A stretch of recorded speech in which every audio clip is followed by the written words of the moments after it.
right. Fear of communism remained at fever pitch in the early 1980s. The communists were coming around. They were President Reagan turned his focus to the resource-rich countries of Central and South America. Central America's problems do directly affect the security and the well-being of our own people. And Central America is much closer to the United States than many of the world trouble spots that concern us. We knew what Reagan had in mind.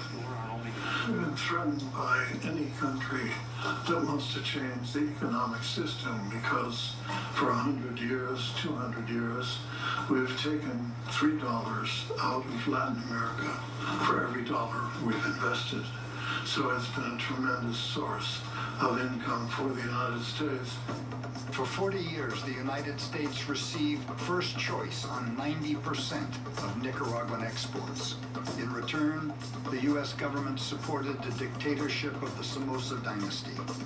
The family used land confiscation and political repression to rule over the Nicaraguan people.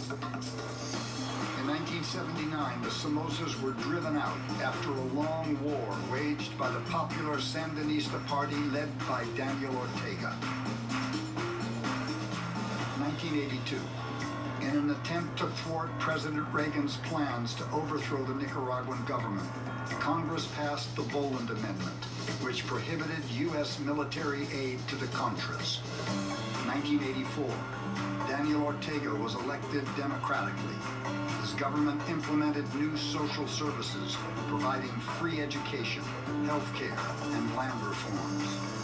Reagan then used Ortega's socialist policies and economic aid received from the Soviet Union to start a covert war.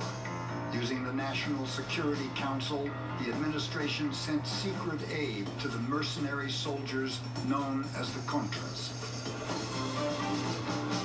Despite the passage of the Boland Amendment, the arming and support of the Contras became the most ambitious paramilitary and political action mounted by the CIA since Vietnam.